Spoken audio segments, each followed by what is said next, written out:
Olá, bem-vindos ao Histórias à Volta da Fogueira. Eu sou o vosso anfitrião, Paulo Ariano, e caso me estejam a ver em vídeo, vão ver uma versão animada de mim próprio. Isto porque eu estou a recuperar de um acidente de moto e estou com um visual impróprio para consumo.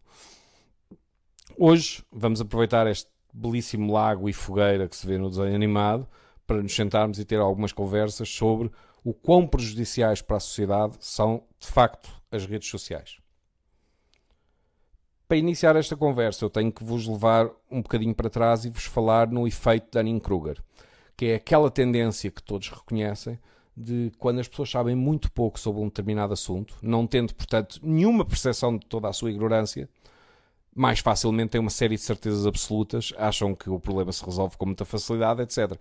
Isto porque não têm percepção nenhuma da complexidade que está por trás. Este efeito é um efeito que sempre foi considerado ao nível individual, que nós observávamos pessoa a pessoa. Ele foi estudado por dois psicólogos, o David Dunning e o Justin Kruger, em 1999. E se tiverem curiosidade em saber mais sobre o tema, a internet é a vossa amiga, façam umas pesquisas, vão descobrir coisas fantásticas, incluindo o estudo original e um vídeo fabuloso do John Cleese sobre as pessoas estúpidas nunca perceberem que são estúpidas, porque o know-how necessário para perceberem que são estúpidas é exatamente o mesmo que precisariam para não ser estúpidas. Eu acho este vídeo absolutamente hilariante, portanto procurem no YouTube pelo vídeo de John Cleese, que é fantástico. As redes sociais tendem a amplificar o efeito de Dunning-Kruger. Portanto, pessoa a pessoa, tendem a tornar muito mais visível as pessoas que sofrem deste efeito. E como é que o fazem? Bom, rede a rede são problemas ligeiramente diferentes, são estratégias ligeiramente diferentes. Por exemplo, no TikTok, todas as verdades têm que ser comprimidas em 30 a 60 segundos.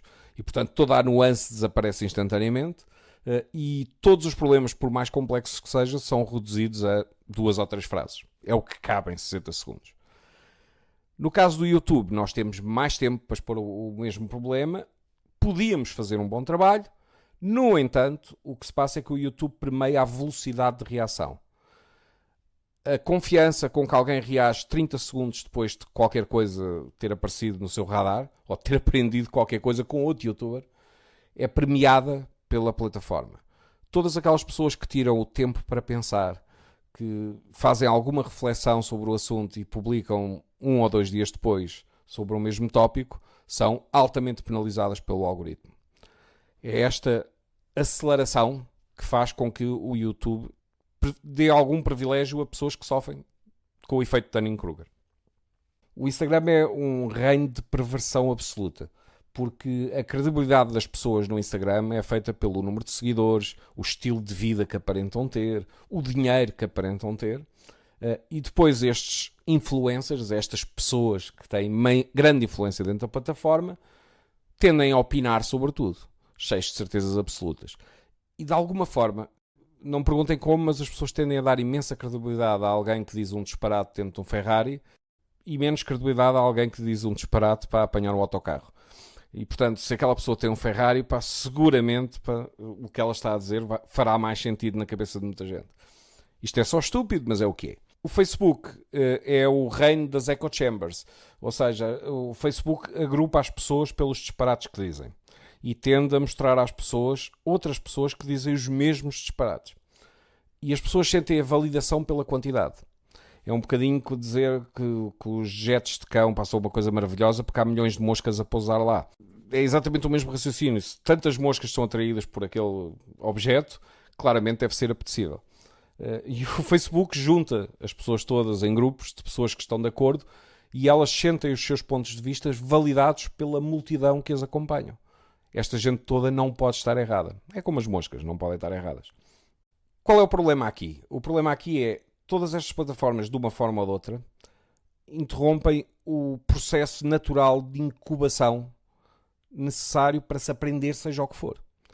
E esse processo tende a ser, nós ouvimos qualquer coisa, pensamos naquela mensagem, tentamos validar aquela mensagem, lemos mais sobre o assunto, eventualmente até mudamos de opinião, e no final deste processo aprendemos qualquer coisa.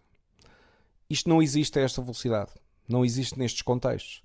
não há contraditório, nós não temos como ver uma mensagem diferente da nossa, não há dados envolvidos, as pessoas dizem cenas, mas as cenas não têm nenhuma sustentação em dados apresentados, etc. Portanto, nós estamos a criar um mundo em que as pessoas são experts pela confiança, ou excesso de confiança, com que transmitem uma mensagem.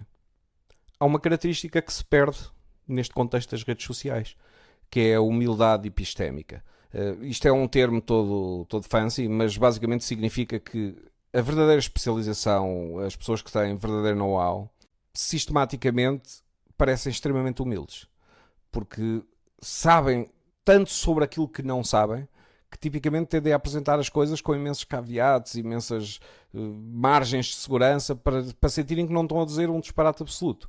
E, portanto, tendem a dizer que estes dados apontam para esta possibilidade.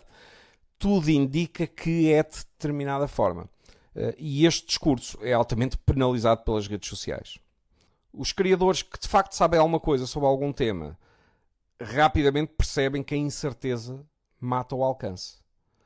Dizer não sei trava o crescimento do canal. Rever uma posição é um sinal de fraqueza na sociedade em que nós estamos. Mesmo as pessoas que sabem muito sobre um determinado tema tendem a achatar o raciocínio, a parecerem profundamente convictas, quando no seu íntimo sabem perfeitamente que é uma das hipóteses, eventualmente a mais provável, mas que aquilo que estou a apresentar não é uma certeza absoluta. E é assim que um viés se transforma em cultura. Ou seja, é assim que um Dunning-Kruger, ao ser coletivizado, se transforma numa tendência cultural. Uma falta de paciência para ouvir argumentos, uma vontade de receber soluções simples para todos os problemas. Isto vai-vos lembrar imenso de uma coisa que vocês ouvem muito falar quando falamos em política, que é o populismo. O populismo não é muito diferente. São pessoas a apresentar problemas relativamente óbvios, com soluções relativamente simples, escondendo toda a complexidade, às vezes porque a desconhecem, daquilo que está por trás. Raramente o populismo sobrevive a escrutínio. A questão é, não há escrutínio. Nós vivemos cada vez mais numa sociedade em que não há follow-up dos disparates que as pessoas dizem. Não haja dúvidas que as redes sociais influenciam também o nosso comportamento em outras situações. Eu observo isto no trabalho, observo isto nos comentadores de televisão, em que basta lembrar-nos do Nuno Rogério quando comentou a guerra do Iraque e anos mais tarde a comentar tudo e mais não sei o quê. E obviamente ele não é especializado em tudo e mais não sei o quê. Por simplesmente a sociedade neste momento consome com facilidade argumentos apresentados de uma forma assertiva. É assim que funciona. Nós não temos mais critério. Se aquela pessoa parece confiante, nós confiamos. Nós, salvo seja. Espero que a maior parte dos meus ouvintes não tenha essa atitude e que utilize uma coisa maravilhosa para que eu acho que se está a perder, chamada pensamento crítico. E noto isto também em colegas de trabalho, noto isto em jantares de família, em jantares com amigos, etc. Aquela tendência que existe para as pessoas, quando falam sobre qualquer tema, dizerem uma verdade absoluta. E conhecendo eu algumas daquelas pessoas, é muito fácil para mim identificar que aquelas pessoas estão a falar sobre uma coisa sobre a qual sabem muito pouco.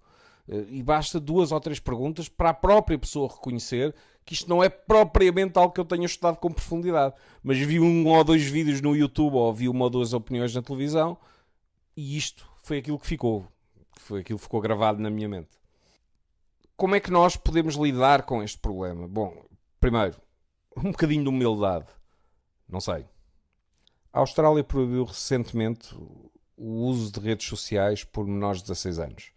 A União Europeia aparentemente está a pensar legislar no mesmo sentido. Isto resolve o problema? Bom, na minha ótica não. Salvo seja, resolve o problema para os menores de 16 anos. Não puderem ser as redes sociais, esse problema para eles não existe. Mas eu penso que as pessoas de 45, 35, 55 anos são igualmente influenciáveis e sofrem igualmente os efeitos. Eu penso que o problema não está na idade dos consumidores, nem deles usarem estas plataformas no momento em que o seu cérebro está em formação, etc, etc. Eu penso que o problema não está aí. Eu penso que o problema está nos algoritmos que estas plataformas usam, que podem ser mais ou menos malignos.